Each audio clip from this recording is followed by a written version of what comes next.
Few creatures inspire such a powerful mix of fascination and fear as the praying mantis.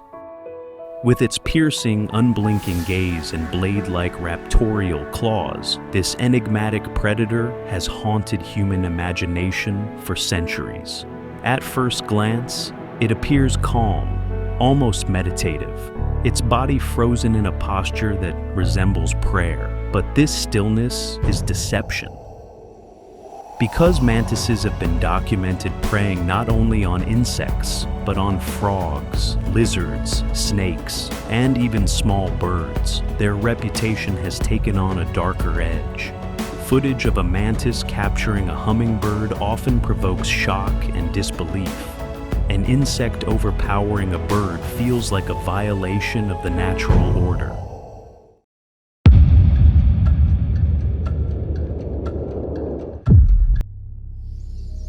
For generations, the praying mantis has carried an unsettling image.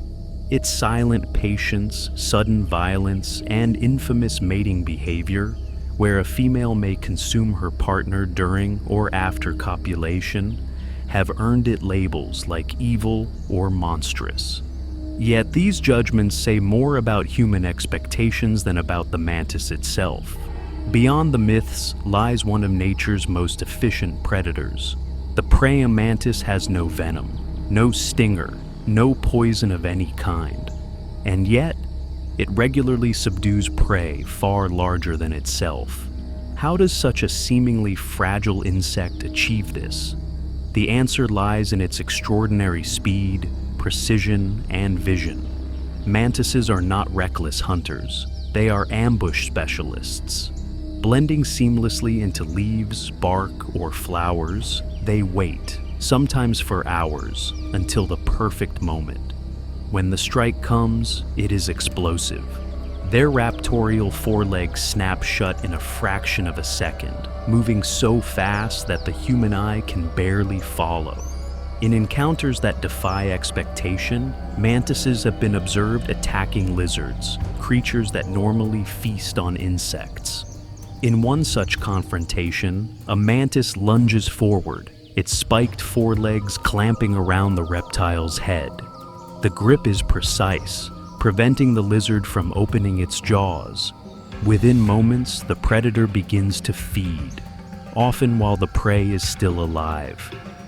Even escape is not always enough. Some mantises have been seen recapturing fleeing prey, twisting the neck to immobilize it completely. In the insect world, few hunters show such dominance. This fearlessness comes from anatomy perfected for killing. A mantis's triangular head sits atop a flexible, elongated neck, allowing it to rotate its head nearly 180 degrees. Unlike most insects, it does not need to move its body to scan its surroundings. Two large compound eyes, combined with three simple eyes between them, give the mantis exceptional depth perception and motion detection. Almost nothing moves nearby without being noticed. And then there are the forelegs, folded like hands in prayer, but armed with rows of sharp spikes. Once these legs close, escape is nearly impossible. Size, strength, or struggle matter very little. Insects such as moths, crickets, grasshoppers, and flies make up most of the mantis's diet. But mantises are opportunists. They will attack anything they believe they can overpower. Attacking insects, even members of its own species, is one thing. But it is something entirely different to attack a snake. Praying mantises have been observed hunting small snakes, not by accident, and not in desperation, but with deliberate intent. These are not massive constrictors, but agile, fast-moving reptiles that would normally sit far above insects in the food chain. Before striking, the mantis spreads its hind legs wide, anchoring itself for stability. Then come a series of rapid, calculated lunges, each aimed at seizing control of the snake's body.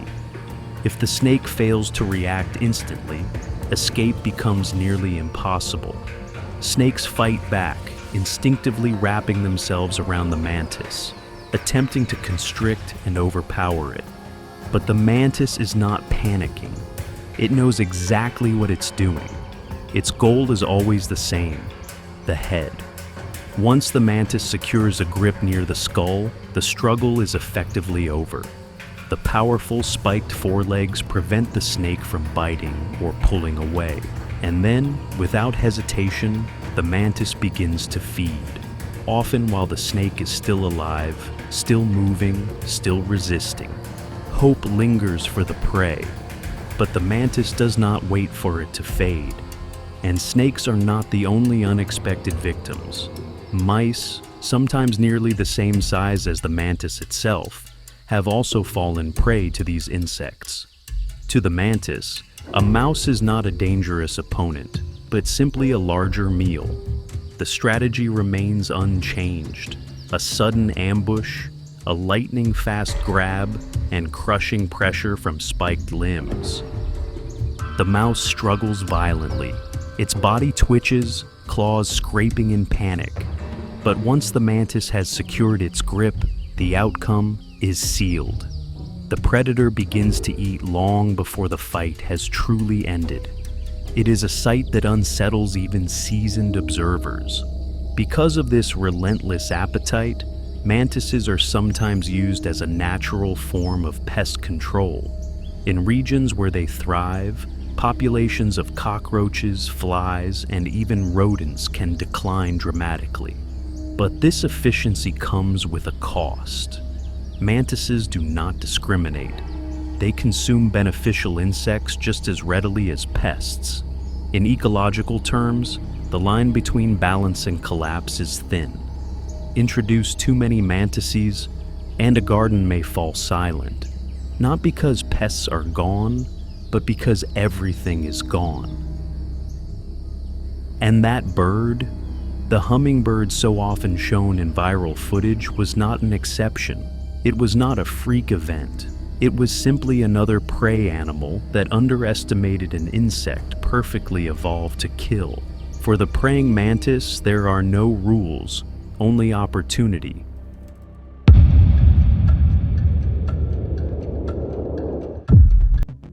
Some praying mantises are masters of disguise. They vanish into their surroundings, masquerading as leaves, flowers, bark, or dead twigs, becoming living illusions. Motionless for hours, they wait, invisible to both prey and predator alike. When the moment comes, the strike is instantaneous. Unlike many insect hunters that rely on chemical cues, the praying mantis hunts almost entirely by sight, and its vision is extraordinary. Mantises possess one of the most advanced visual systems in the insect world. They are the only known insects capable of true stereoscopic, three-dimensional vision, a trait otherwise associated with vertebrates. This allows them to judge distance with remarkable accuracy, a critical advantage for a predator that must calculate a strike down to the millisecond. Scientists have even discovered that mantises actively adjust the speed and force of their attacks, depending on how fast the target is moving. For decades, researchers believed mantis strikes were automatic, like a wound-up toy, driven by instinct alone. But high-speed cameras revealed something far more sophisticated. If a mantis misjudges its strike, it can abort the motion mid-attack, then instantly correct and try again. This level of real-time calculation is almost unheard of in insects and has already inspired research into robotics and artificial vision systems. Mantises do not chase their prey like lions on the savannah. They are ambush predators, silent, patient, and precise. In several documented cases, mantises have been found waiting on hummingbird feeders, fully aware that birds will arrive there regularly. So unique is the praying mantis that scientists often compare its behavior more closely to vertebrate predators than to other insects. With over 2,400 known species across 460 genera and 33 families, mantises display astonishing diversity. Their closest relatives, cockroaches and termites, split from a common ancestor more than 300 million years ago. Yet mantises evolved into something far more specialized, far more lethal. From the tiny Bulbi pygmaea, barely a centimeter long, to the giant African stick mantis stretching nearly 17 centimeters, this order spans extremes of size, shape, and strategy. Leaf mimics, orchid mimics, bark mimics. Each species is a masterwork of evolutionary deception, and when the mantis becomes the hunted, it does not surrender easily. If threatened, it rises up, spreading its forelegs and wings to appear larger and more dangerous. Some species reveal startling eye-like patterns meant to frighten attackers.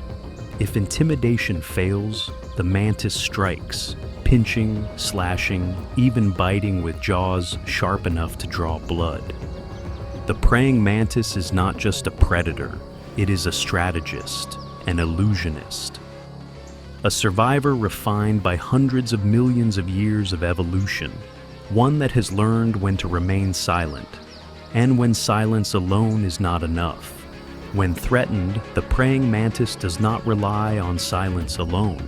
It can produce a sharp hissing sound by forcing air through its abdominal spiracles, an audible warning meant to startle would-be attackers. Whether facing a bird searching for a meal or a cat driven by curiosity, the mantis shows no hesitation. It does not retreat. It does not freeze. It stands its ground.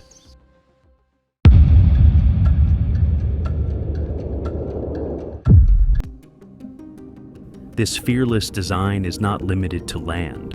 In the depths of the ocean exists a distant but unmistakable counterpart, the mantis shrimp. Despite the name, this creature is not a shrimp in the traditional sense, nor is it closely related to the praying mantis. The resemblance lies in function, not ancestry.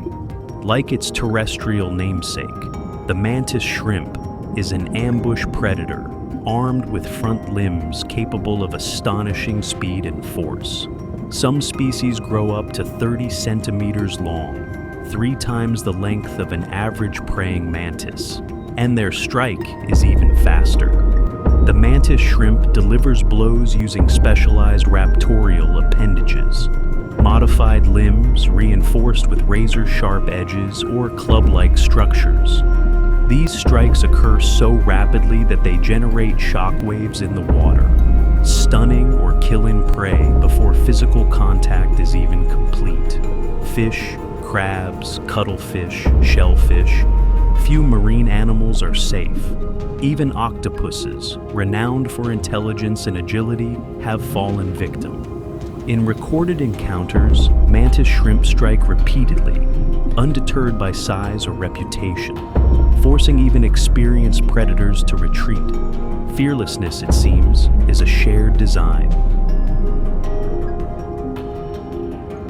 Another marine creature rivals this extremity, the snapping shrimp.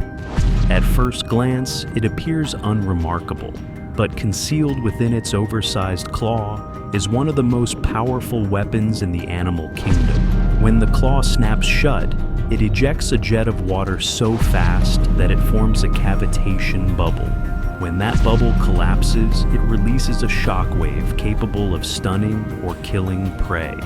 The sound produced can exceed 200 decibels at the source, louder than a gunshot. In shallow waters, entire reef soundscapes are shaped by these snaps. Across land and sea, evolution has produced predators that defy expectations, small, precise, and devastating.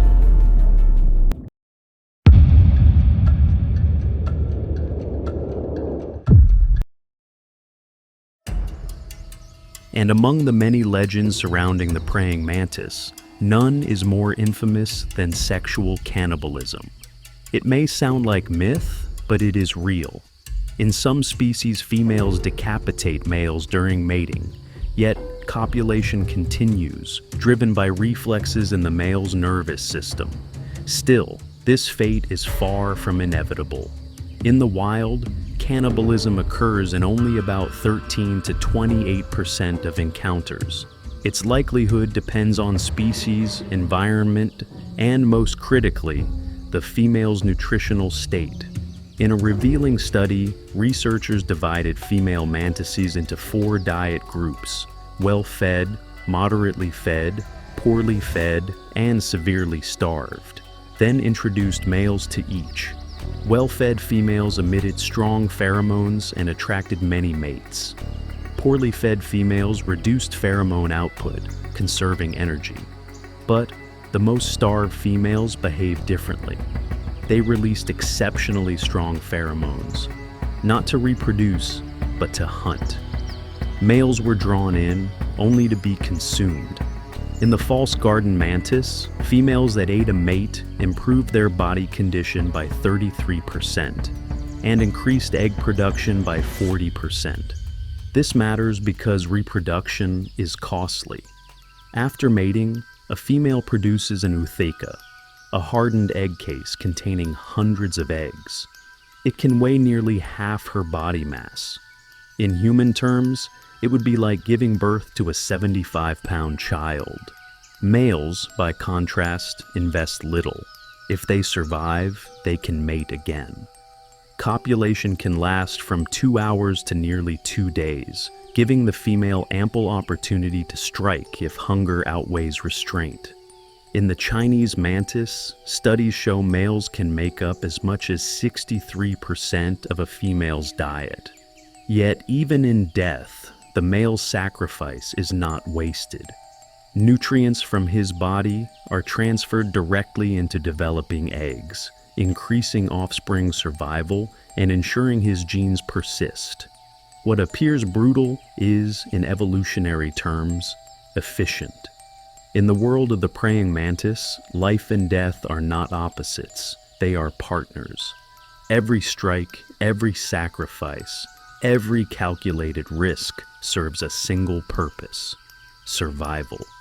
Silent, precise, uncompromising. The praying mantis is not cruel, it is perfectly adapted.